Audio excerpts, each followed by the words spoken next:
이 학개서를 우리가 읽은데, 이 학개서는 위기의 시대를 살아가는 하나님의 언약 백성들이 성전 재건을 통해서 하나님의 축복을 실감해가는 희망의 역사를 우리에게 들려줍니다.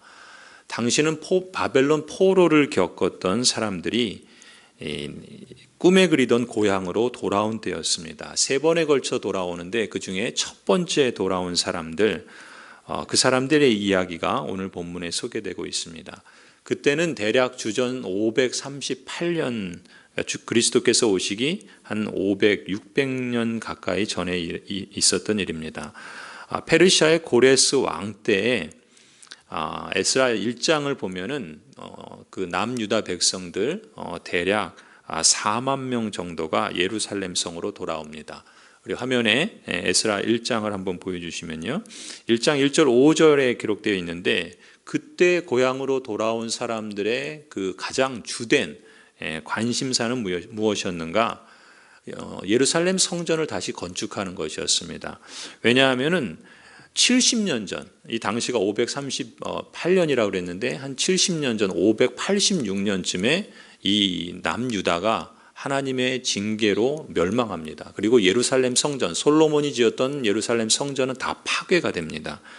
그래서 하나님의 징계로 바벨론으로 포로로 끌려갔고, 포로의 그 생활을 70년 지내다가 하나님의 은혜로 언약을 기억하셔서 다시금 그 백성들을 예루살렘으로 돌아오게 하셨던 것이죠. 그래서 돌아온 사람들의 첫 번째 과제는 무엇이었는가? 하나님과의 관계를 다시금 회복하는 것이고, 하나님의 언약 백성으로서의 그 정체성과 사명을 새롭게 하는 것이었습니다. 그것을 가장 두드러지게 보여주는 상징물이 곧 성전이었던 것이죠. 그래서 이 공동체는 예루살렘 성전을 다시 건축하는 것을 주된 목표로 삼습니다. 예루살렘 성전은 예배를 드리는 그야말로 신앙의 중심지고, 또 더 나아가서는 하나님의 언약 백성들에게는 삶의 구심점과 같았습니다. 왜냐하면 하나님의 은혜 아래서 하나님의 백성들은 참된 위로를 경험하고 평강을 체험하기 때문에 그렇습니다. 더군다나 하나님께서는 이 언약 백성들에게 그 성전을 통해서 만나주시고, 그들의 사명이 무엇이고 또 그들이 무엇을 위해서 어떤 삶의 목적을 찾고 이루어가야 하는가라는 것을 일러주시는 것도 역시 성전이었던 것이죠. 특히 이 포로기를 겪었던 이 남유다의 언약 백성의 공동체는 이제 그 포로기를 마치고 다시금 새로운 역사를 쓰기 시작했던 겁니다. 그러니까 그 당시의 성전은 하나님의 언약 백성으로서 그들이 잃어버렸던 그 사명, 그리고 자신들은 과연 누군가, 하나님의 언약 백성임에도 불구하고 하나님께 징계를 받고 멸망을 당했던 자신들은 과연 누군가, 그 정체성을 깨닫고 다시금 과거에 하나님께서 그들을 선택하셨을 때 그들을 부르신 그 지점으로 과거와 자신들을 연결하고 현재 자신들의 위치에서 무엇을, 그리고 앞으로 무엇을 향해서 살아야 할 것인가, 그걸 연결시켜주는 상징이 바로 이 성전이었기 때문에 유다 백성들은 예루살렘으로 돌아와서 2년 후부터 곧바로 성전 건축을 시작합니다. 그게 536년경이에요. 그런데 그렇게 간절히 원했던 이 성전 건축 공사가 얼마 가지 못해서 중단이 됩니다. 이스라엘 땅에 남아있던 사마리아 사람들이 그 성전 재건 공사를 방해하기 시작했던 거예요. 또 바벨론 정복으로 폐허가 되고 70년 동안 방치되었던 예루살렘 땅이 거친 황무지가 되었기 때문에 다시금 복구한다는 것은 그리 쉬운 일이 아니었던 겁니다. 그래서 그 성전 공사는 시작되었지만 불과 얼마 되지 않아서 다시금 중단이 됩니다. 그리고 중단된 공사는 자그마치 16년 동안이나 방치되었던 거예요. 그래서 이제 536년의 성전 재건을 다시 시작했는데 16년 동안 방치되었다가 이제 16년이 지난 520년, 그러니까 주전은 거꾸로 가죠. 520년에 하나님께서 지금 오늘 우리가 읽는 학개 선지자에게 말씀으로 임하신 거예요. 그래서 학개 선지자가 5번에 걸쳐서 하나님의 말씀을 받고 그것을 기록한 것이 이제 학개 선지서인데, 먼저 1장 8절을 보면 하나님께서 처음 학개 선지자에게 주신 말씀이 소개됩니다. 그게 이제 1장 전체인데 그 핵심은 1장 8절이에요. 1장 8절 보시면 개역개정에 이렇게 기록합니다. 너희는 산에 올라가서 나무를 가져다가 성전을 건축하라. 그리하면 내가 그것으로 말미암아 기뻐하고 또 영광을 얻으리라. 여호와가 말하였느니라. 학개 선지자의 말씀을 들은 하나님의 언약 백성들은 그 말씀에 대해서 세 가지 반응을 보입니다. 그게 12절이에요. 12절에 보시면 첫 번째 반응은 무엇이었는가? 하나님의 말씀을 들으며 그 말씀을 주신 하나님을 경외합니다. 그 12절 끝부분에 백성은 주님을 두려워하였다라고 기록하고 있죠. 하나님의 언약 백성이 하나님을 경외하는 마음을 찾은 거예요. 기독교 신앙의 본질은 한마디로 말하면 하나님을 경외하는 데 있습니다. 하나님을 두려워하고 무서워하는 것이 아니라 하나님의 영광과 그 하나님의 그 어미를 존경하고 높이고 또 경배하는 것, 그것이 기독교 신앙의 본질이라고 할 수 있어요. 그렇기 때문에 하나님의 말씀을 들었을 때 당시 언약 백성들은 그 하나님의 말씀에 대해서 하나님을 경외하는 마음을 가졌던 겁니다. 그 거룩한 경외심을 되찾을 때 어떤 일이 벌어지냐면 언약 백성의 삶의 우선순위가 바로 세워져요. 그게 두 번째 반응이었어요. 두 번째 반응이 뭐냐면 남유다의 지도자들과 모든 백성들이 하나님의 말씀에 따릅니다. 청종했다라고 기록하죠. 거룩한 경외심, 하나님에 대한 경외심을 가진 사람은요, 하나님이 무슨 벌을 주실까 벌벌 떨면서 공포심에서 마지못해서 순종하는 것이 아닙니다. 마음속에서 하나님을 경외하기 때문에 자발적으로 순종하는 걸 기뻐하게 됩니다. 그래서 그것이 하나님의 경외심에서 비롯되는 거거든요. 그래서 이러한 모습으로 남유다의 지도자들과 백성들이 하나님의 말씀을 청종하죠. 그리고 나타난 세 번째 반응이 14절 성전 재건을 다시 시작하는 거예요. 14절 보시면 이렇게 기록합니다. 주님께서 스알디엘의 아들 스룹바벨 유다 총독의 마음과 여호사닥의 아들 여호수아 대제사장의 마음과 남아있는 모든 백성의 마음을 감동시키셨다. 그래서 백성이 와서 그들의 하나님 만군의 주님의 성전을 짓는 일을 하였다. 그러니까 하나님께서 행정 지도자인 스룹바벨, 그 다음에 종교 지도자인 여호수아, 그리고 모든 언약 백성들, 이렇게 각각의 마음을 감동시켜 주신 것입니다. 그러니까 하나님께서 일하시는 방식은 지금도 비슷해요. 하나님은 말씀을 전하시고 그 말씀을 통해서 거기에 반응하게 하시고 그 말씀에 대해서 하나님은 과연 어떤 일을 하셨고 그리고 무엇 하기를 원하시는가, 그 하나님에 대한 감격과 감동이 있을 때 하나님의 뜻을 따르게 됩니다.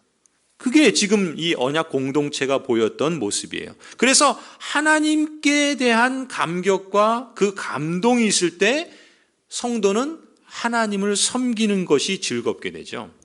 하나님을 향하여 헌신하고 자신을 드리는 것이 짐으로 느껴지지 않습니다. 오히려 그것을 영광으로 여기죠. 나 같은 사람을 하나님께서 구원하실 뿐만 아니라 그 어미로우신 하나님의 그 나라를 나 같은 연약한 자를 통해서 수종들고 하나님의 그 역사에 동참하게 하신다라는 그런 경외감을 갖고, 그렇기 때문에 그 부르심에 대해서 영광스럽게 받아들이고 그것을 감사한다라는 것이죠. 이렇게 언약 백성들은 세 가지 반응을 보이면서 하나님을 경외하고 말씀을 따르고 또 이제 성전 재건을 다시 시작하죠. 그런데 오늘 우리가 주목해야 될 점은, 그렇다면 당시에 이 언약 백성들은 어디에서 마음이 움직였냐는 거예요. 16년 동안 성전 건축이 방치되었잖아요. 결코 짧은 시간이 아니었습니다. 그런데 그 시간 동안에 그 기간을 보내고 어느 날 갑자기 하나님의 선지자의 말씀을 듣고 그 말씀으로부터 받아들이고 또 거기에 따르고 그 성전 건축을 다시 시작한단 말이죠. 어느 부분에서 그 마음이 감동됐는가? 어떤 근거에서 그들의 마음이 움직였느냐라는 거예요. 그게 학개서 1장 13절입니다. 13절 한번 보세요. 주님의 특사 학계는 주님께서 하신 말씀을 백성에게 전하였다. 그러니까 하나님의 사자로 부름받은 선지자는 그 하나님의 말씀을 받은 대로 전했습니다. 그런데 그 다음 보세요. 내가 너희와 함께 있겠다, 나 주의 말이다. 선지자가 전한 말은 다른 것이 아니었습니다. 하나님께서 그 백성과 함께 하겠다라는 약속의 말씀이었던 거예요. 그러니까 이 언약 백성들의 마음이 어디서 움직였는가, 어디에서 감동이 되었는가, 그것은 다름 아닌 하나님의 약속에 있었던 겁니다. 어떤 약속이냐면 내가 너희와 함께 하겠다, 이 약속이었던 거예요. 이 말씀은 뭡니까? 임마누엘이죠. 하나님께서 우리와 함께 하신다. 임마누엘의 말씀. 하나님의 언약 백성들은 이 임마누엘의 말씀을 하나님의 약속으로 받아들였던 겁니다.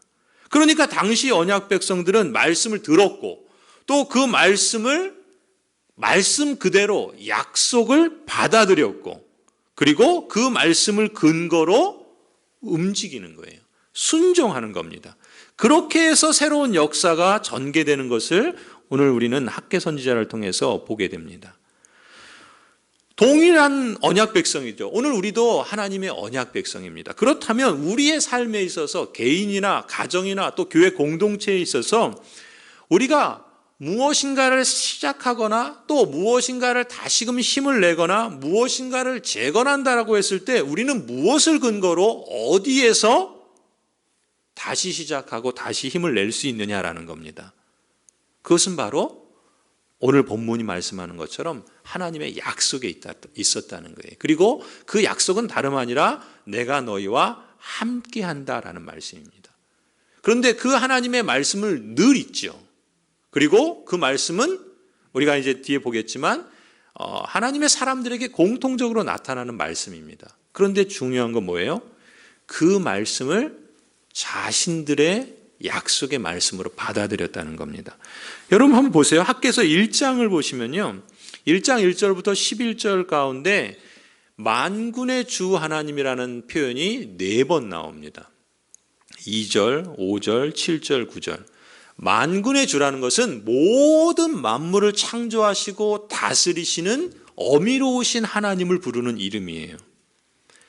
그런데 그 본문들을 보시면 그 만군의 주 여호와는 사실 하나님의 언약 백성들을 징계하신 분이었습니다. 하나님을 버리고 언약을 깨트린 백성들에게 멸망시키고 그들을 바벨론 포로로 끌려가고 그리고 다시 돌아와서 성전 재건을 시작했지만 중단되고 16년 동안 방치되었을 때 돌아온 하나님의 언약 백성들은 무엇했는가? 어떤 사람들은 아직 성전 재건할 때가 아니다 이렇게 말했고 어떤 사람들은 자기의 그 판벽한 집을 잘 꾸민 집을 짓고 거기에 사는데 안주했던 모습을 봅니다. 그런데 1장을 보시면 실제로 그 언약 백성들이 많은 수확을 내기 위해서 씨를 뿌렸지만 그 뿌린 대로 거두지 못했다 그래요. 그런데 그 일이 왜 그랬는가? 하나님께서 그렇게 그들에게 주시지 않았다라고 말하거든요. 그건 뭐냐면 포로를 겪었던 언약 백성들 그리고 돌아와서 성전 건축이 중단되었을 때 자신의 일에 바빴던 사람들이 경험한 실제는 하나님은 두렵고 무서운 하나님이었습니다. 만군의 주 여호와였던 거예요. 그런데 12절을 보시면 어떤 일이 벌어지냐면 1장 12절에서 하나님의 언약 백성들이 학개 선지자의 말씀을 듣고 그들이 그 말씀을 따라서 성전을 재건하기로 결정해요. 그런데 12절 표현을 보시면 거기에 뭐라고 말하냐면 주 여호와, 그러니까 여호와라는 말은 개역개정에서는 여호와라 그러고 우리 세번역에서는 주님이라 그러는데 주 여호와, 언약의 하나님을 지칭한다 그랬죠. 주 여호와 그들의 하나님이라라는 표현을 써요. 그러니까 앞에까지는 주 여호와였어요. 만군의 주, 두렵고 무서운 하나님이었어요. 그런데 12절에서는 하나님의 언약 백성들이 말씀을 듣고 거기에 순종하기로 결정한 다음부터는 주 여호와로 그치지 않고 주 여호와 그들의 하나님이라 이렇게 부릅니다. 특히 14절을 보면 그게 두드러지게 나타나요. 14절에 뭐라 그럽니까? 만군의 주 여호와 그들의 하나님 이렇게 부른단 말이죠. 그것은 무엇을 말하는가? 하나님의 언약 백성들이 만군의 주 여호와를 그들의 하나님으로 삼을 때 하나님께서 그들에게 이러한 역사를 나타내 주신다는 거예요. 그동안 만군의 주 여호와가 아니셨는가? 그렇지 않습니다. 그러한 하나님은 오히려 그 언약 백성이라 할지라도 그들을 징계하시고 심판하시는 두려운 하나님으로 여겼습니다. 그런데 그들이 순종하기로 결정한 그 순간부터 하나님은 더 이상 두렵고 무서운 분이 아니라 그들 자신의 하나님이 되셨던 거예요. 그렇게 보면 순종이라고 하는 성경의 그 가치는 하나님과 사람 사이의 관계에 있어서 얼마나 중요한지 모릅니다. 특별히 하나님의 언약 백성이 하나님과의 관계에서 멀어지고 그래서 멀리 바벨론으로 포로로 끌려가는 그런 상황에 있을 때 그 멀어졌던 저 땅끝에 있는 하나님의 백성들을 다시금 불러 모아서 하나님과 만나고 하나님과 대면하고 하나님과 다시금 관계가 회복되는 그 비밀은 어디에 있는가? 순종에 있었던 겁니다. 하나님께서 순종하는 믿음을 그렇게 매우 귀하게 여기시기 때문에 그렇다는 것이죠. 그래서 1장 8절을 보면은 성전이 완성될 때 하나님께서는 여호와의 영광을 그 가운데 드러내심으로써 그들과 함께 하시겠다 약속하세요. 그 약속은 언제 성취되냐면 성전이 완성될 때 성취됩니다. 그런데 14절에서는요, 주목할 것은 성전이 완성되기 전에 첫 삽을 뜨는 순간부터 하나님께서 그들과 함께 하시겠다 선언하신다는 거예요. 무엇을 말합니까? 이 본문을 주석한 구약 신학자인 송병현 교수는 이 본문을 이렇게 해석해요. 하나님께서 너무 기쁘신 나머지 백성들에게 보너스를 주시는 것이다.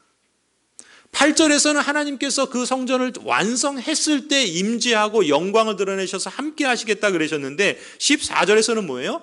하나님의 백성이 그 말씀을 듣고 아멘으로 받고 그리고 그 말씀에 감동이 되어서 거기에 순종하여 반응했을 때 하나님은 너무나 그 백성들의 순종의 모습에 감격하고 기뻐하셔서 그 백성들과 함께 하시겠다라고 하는 그 약속을 완성할 때 이루시는 것이 아니라 첫 삽을 뜨는 그 순간부터 함께 하시겠다, 이런 보너스를 주신 것이다 라고 표현하는 것입니다.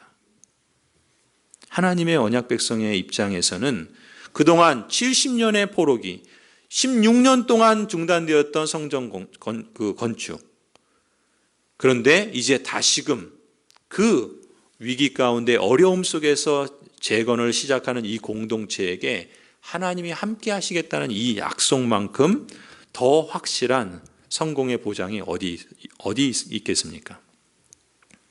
그래서 1장 15절을 보면은 다리오 왕 2년, 이때가 이제 주전 520년쯤 돼요. 520년 6월 24일에 성전 재건 공사를 다시 시작합니다. 그리고 이제 이 하나님의 그 말씀을 첫 번째로 학개 선지자로부터 받은 이후 한 달 정도가 지나요. 한 달 정도가 지나는데 그리고 나서 두 번째 주시는 말씀이 오늘 우리가 읽은 학개서 본문 2장입니다. 그런데 그 2장 1절을 보시면 그때는 그해 7째 달 그달 21일이라 그래요.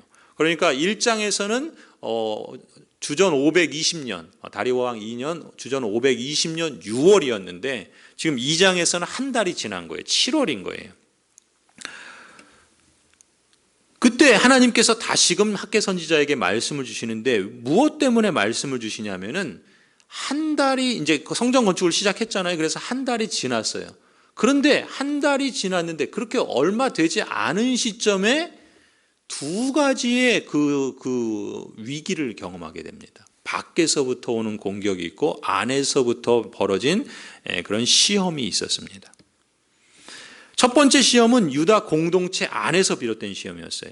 2장 3절을 보시면 이렇게 기록하죠. 너희 남은 사람들 가운데 그 옛날 찬란했던 그 성전을 본 사람이 있느냐? 이제 이 성전이 너희에게 어떻게 보이느냐? 이것이 너희의 눈에는 하찮게 보일 것이다.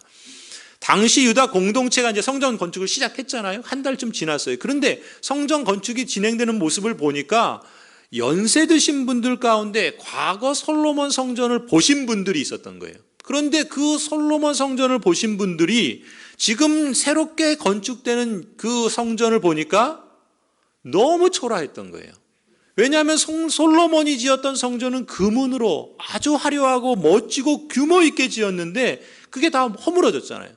그 허물어진 걸 다시 짓는 그 제2성전은 그야말로 너무나 초라해 보였던 겁니다. 그래서 그 가운데 그 솔로몬 옛날 찬란했던 성전을 본 사람들이 뭐라 그러는 거예요?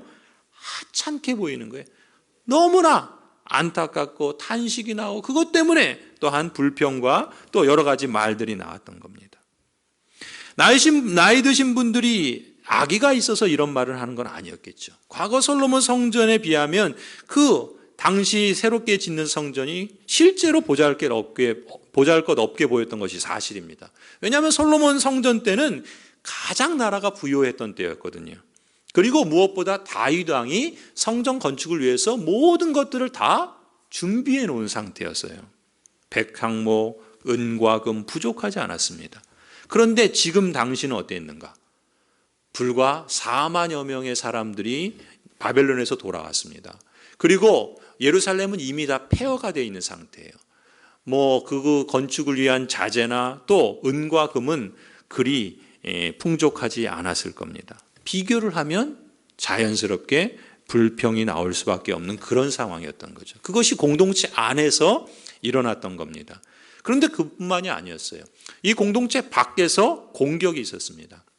처음 예루살렘에 돌아와서 성전 시작할 때는 북쪽에 살던 사마리아 사람들이 공격해서 중단이 돼서 16년 동안 멈춰섰는데 지금 다시 이제 천신만고 끝에 재건축을 시작을 하는데 이번에는 페르시아의 관리들이 방해를 합니다.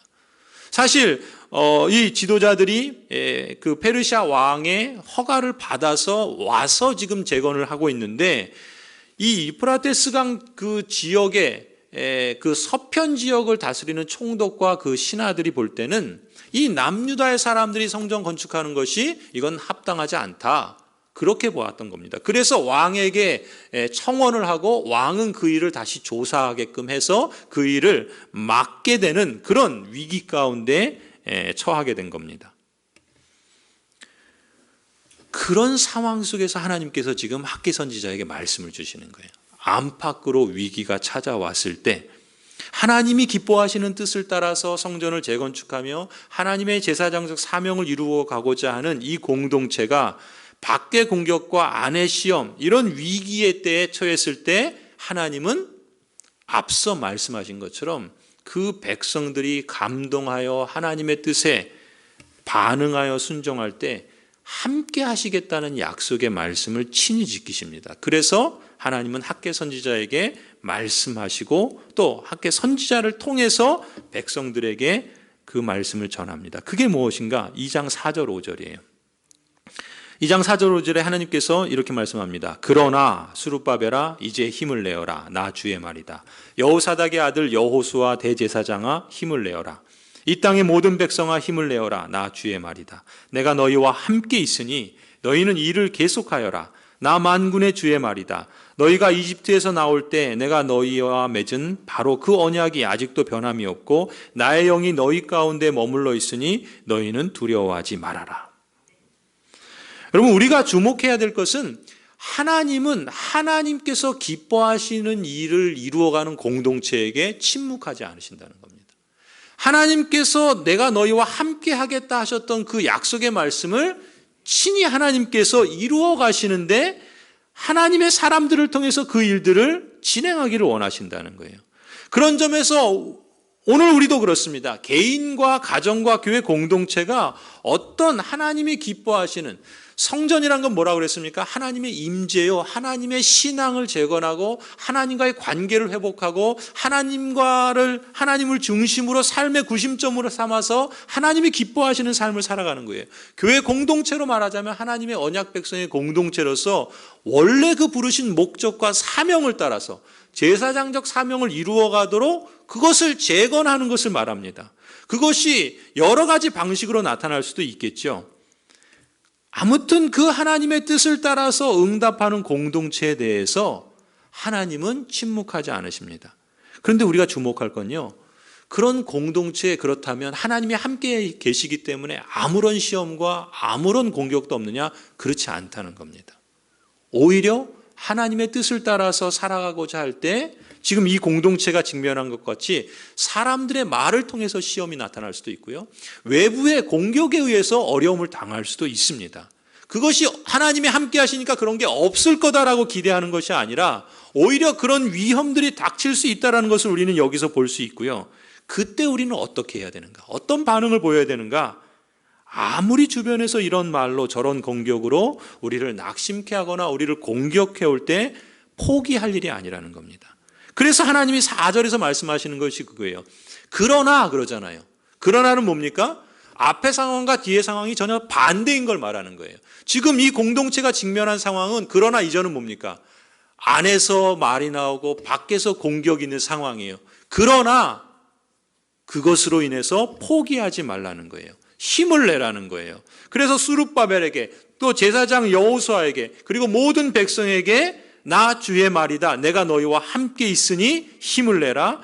내가 너희와 맺은 언약이 아직도 변함이 없고 나의 영이 너희 가운데 머물러 있으니 두려워하지 말아라. 하나님께서 이렇게 약속의 말씀을 주시는 겁니다.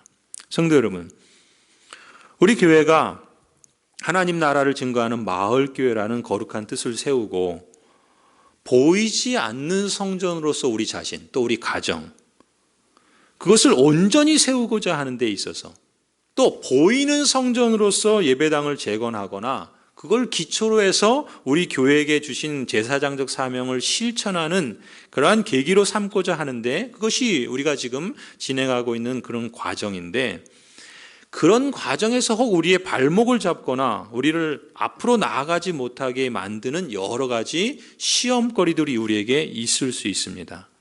그때 우리가 주목하고 귀 기울여야 할 소리는 무엇인가? 그러나 하나님, 그리고 그 하나님께서 약속하시는 임마누엘의 말씀이라는 것입니다. 내가 너희와 함께 하노라. 여러분, 이 말씀은 그저 말이 아니라 하나님의 능력의 선포인 거죠. 그리고 재건의 축복은 사실 그 재건을 통해서 드러나는 건물에 있지 않고 그 공동체가 세우고자 하는 하나님의 임재, 그리고 그 하나님의 임재를 통해서 이루고자 하는 하나님의 그 뜻을 순종하는 모습, 하나님이 함께 하시는 것 자체가 재건의 축복인 겁니다. 하나님은 그것을 이 공동체에게 약속하고 있고 또 그 약속을 친히 이루시기 위해서 일하시고 계시는 겁니다. 하나님께서 내가 너희와 함께 하겠다, 너희가 힘을 내어라 라고 말씀하시는 것에 귀 기울이십시오.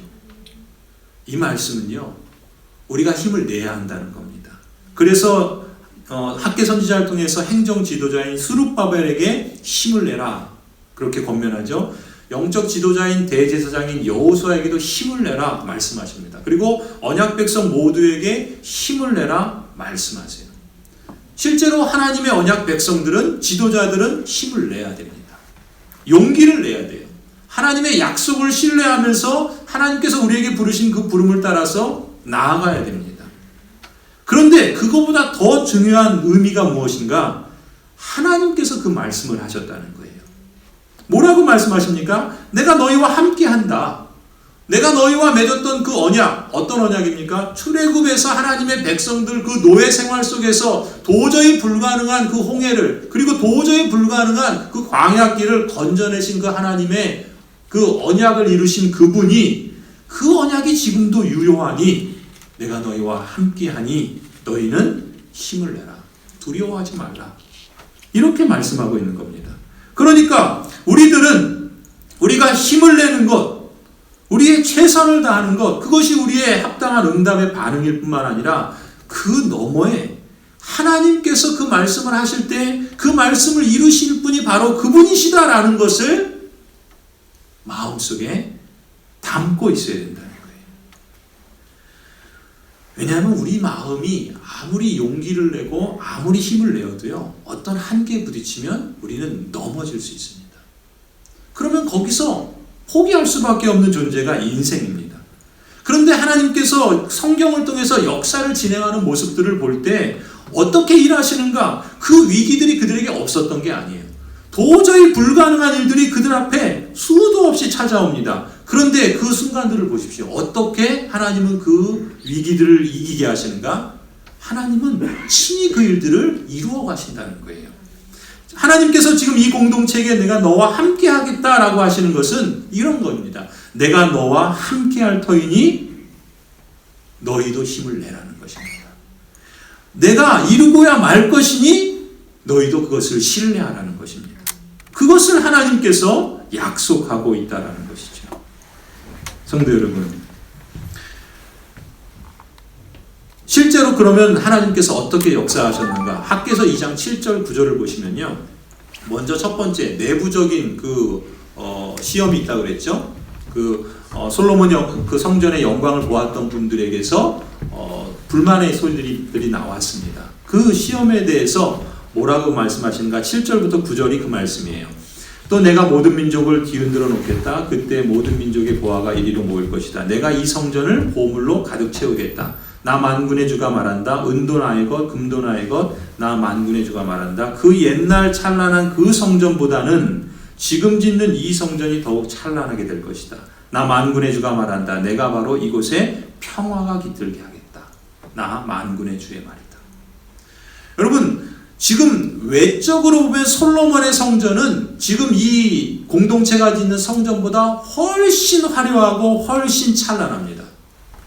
그런데 주님은 뭐라고 말씀하시냐면 지금 짓는 이 성전이 솔로몬 성전보다 더 찬란하게 될 것이다 말씀하세요. 그럼 어떤 점에서? 겉으로 볼 때는 더 찬란하지 않은데 그 다음 말씀이 핵심입니다. 내가 바로 이곳에 평화가 깃들게 하겠다. 하나님의 평강과 하나님의 샬롬이 그 안에 있다라고 한다면 그 공동체 가운데 하나님의 평화와 하나님의 샬롬이 깃들어 있다고 한다면 그 건물이나 그 성전이 얼마나 더 화려하고 멋있느냐의 관건이 아니라는 것입니다. 하나님이 말씀하시는 핵심은 뭡니까? 하나님이 함께 계시기 때문에 그 공동체 안에 깃들인 샬롬과 평화, 이것이 더 찬란한 영광의 핵심입니다. 그러니까 하나님이 함께 하신다는 그 자체가 재건의 축복이었던 것이죠. 이 공동체는 그 과정 속에서 하나님의 함께 하심을 신뢰해야 됐고, 그리고 그 완성을 통해서 하나님의 함께 하심을 실감하고, 그리고 그 공동체가 나아가는 그 역사를 통해서 하나님이 함께 하신다는 것을 증거하는 것입니다. 거기에 평화가 있는 거예요. 거기에 샬롬이 깃드는 겁니다. 그것이 바로 성전을 재건하는 축복, 재건의 축복이라는 것이죠. 여러분, 실제로 보시면요. 그럼 외부적인 방해는 어떻게 되는가?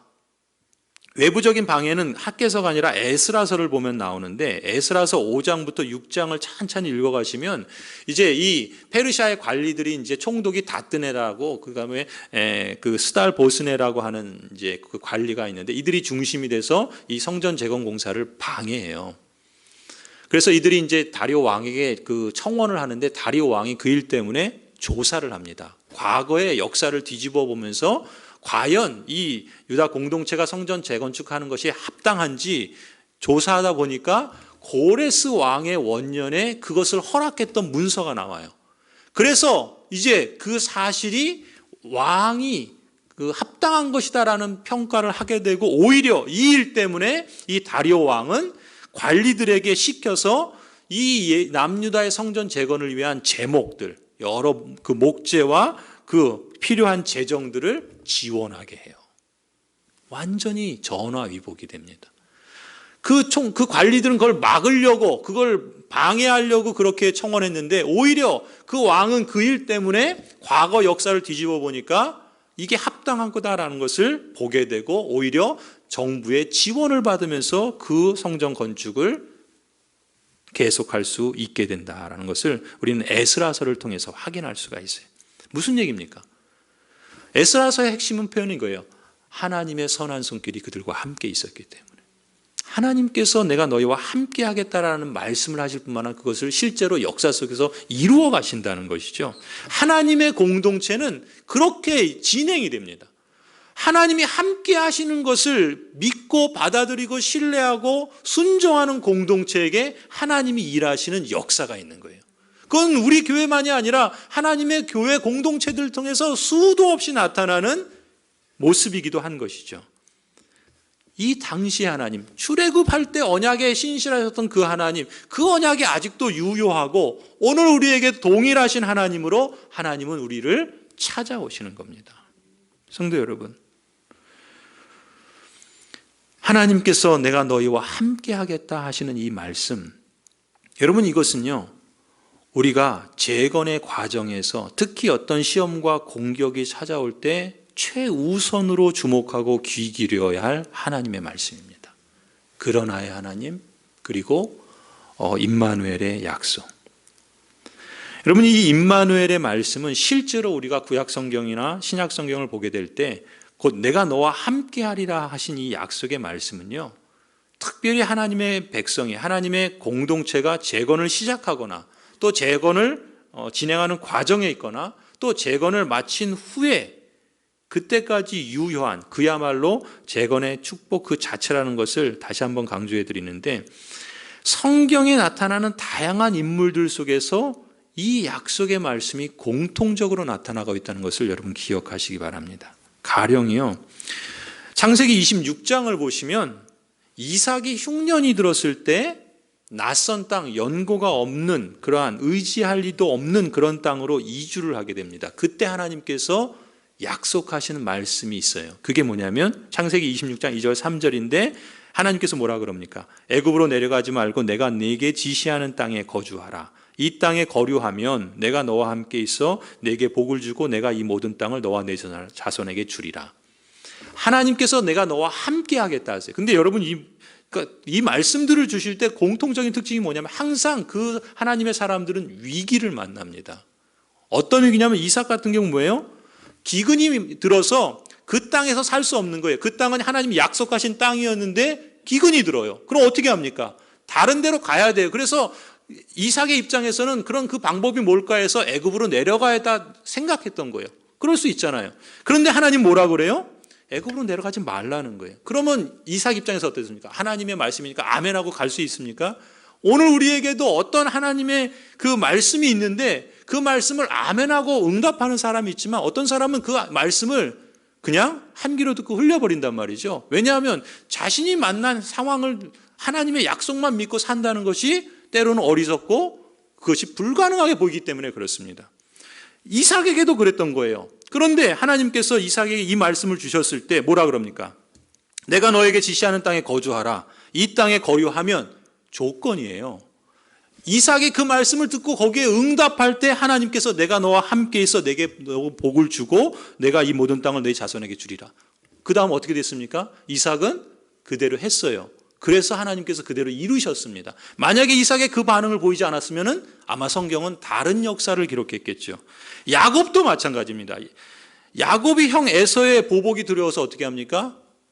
아비 집을 떠나서 하란으로 도망치죠. 그때 베델에서 하나님께서 만나주세요. 그때 약속하십니다. 내가 너와 함께 있어 너가 어디로 가든지 너를 지키며 너를 이끌어 이 땅으로 돌아오게 할지라. 내가 내게 허락한 것을 다 이루기까지 너를 떠나지 아니하리라.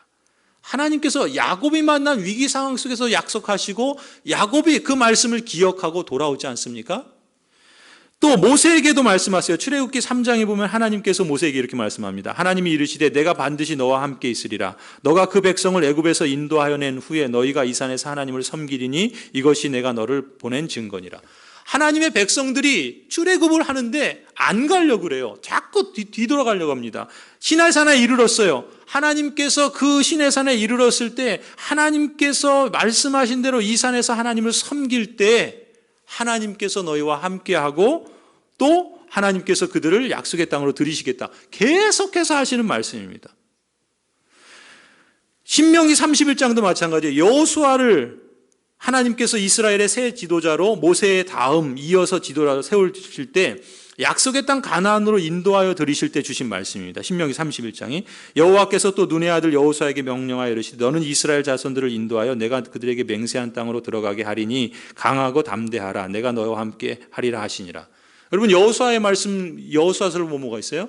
좌로나 우로나 치우치지 말고 하나님의 말씀을 주야로 묵상하고 그 말씀을 따라 행하라. 그리하면 내가 너에게 함께하고 너에게 복을 주겠다. 이 말씀 하시잖아요. 항상 하나님께서 일하시는 방식은 동일합니다. 거기에 뭐가 있냐면 내가 너와 함께 하겠다는 약속이 있어요. 그 약속을 주실 때 그 약속을 받고 그걸 신뢰하고 그 말씀을 따라 응답하여 순종하는 사람들에게 하나님이 일하시는 거예요. 이게 하나님의 역사를 진행하시는 방식입니다. 그러니까 하나님의 사람들에게 있어서 복은 뭡니까? 하나님이 함께 하시는 것 자체가 복인 거예요. 하나님께서 함께 하시는 것 자체가 복인 겁니다. 궁극적으로 이 약속들은 어디로 연결됩니까?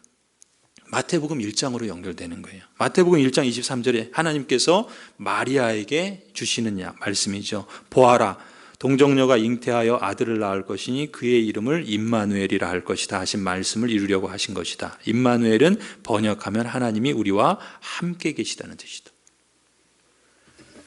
하나님이 함께, 내가 너희와 함께 하겠다는 말씀을 구약에서는 어떻게 하셨습니까? 말씀으로 주셨어요. 그리고 하나님께서 그 말씀을 친히 언약하신 대로 이루셨습니다. 그런데 신약에 와서는 어떻게 하세요? 말씀으로 주시지 않고 실체를 주십니다. 그게 누구예요? 예수 그리스도신 거예요. 사람이 보고 만지고 만나고 실감할 수 있는 실체로 주신 분이 예수 그리스도예요. 그게 뭐냐면 임마누엘이에요.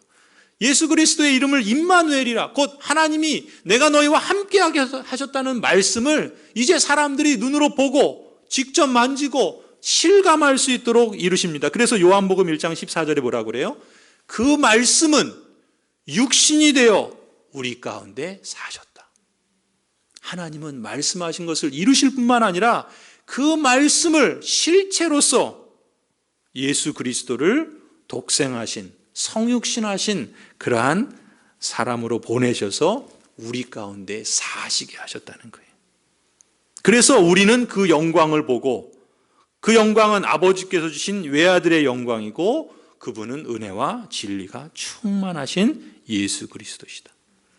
여러분, 하나님께서 내가 너와 함께하리라 이 말씀을 주실 때 하나님은 약속대로 이루시고야 마시는 하나님이신 것을 기억하시기 바랍니다.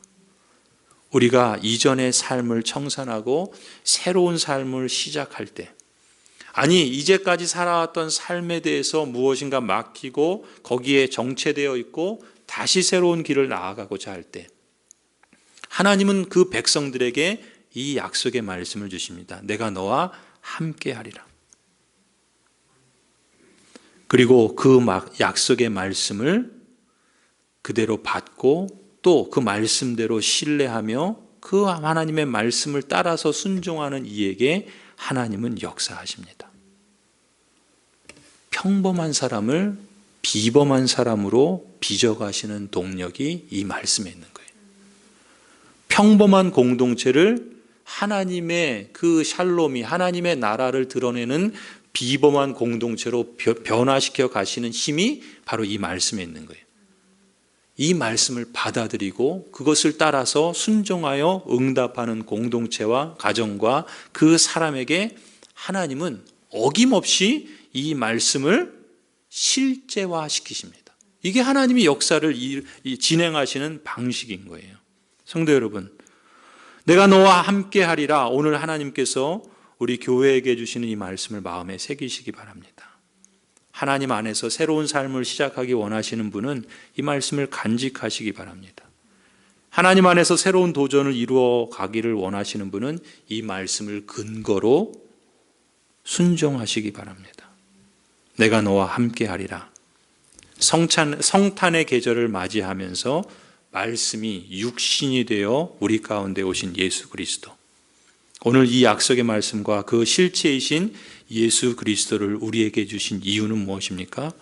저와 여러분을 하나님의 언약 백성으로 백성답게 세우고자 하심에 있는 줄 믿습니다. 우리 가정들과 우리 교회를 하나님 나라를 증거하는 제사장적 사명으로 하나님께서 우리에게 원래부터 주셨던 그 삶의 목적을 따라서 우리가 다 온전히 세워가고자 하심에 이 말씀을 주셨다 믿습니다. 이러한 재건의 축복, 하나님이 함께 하시는 임마누엘의 축복, 이 축복으로 인해서 저와 여러분이, 우리 가정들이, 또 우리 교회가 하나님을 영화롭게 하는 복된 교회로 또 성도로 자라가기를 간절히 소원합니다.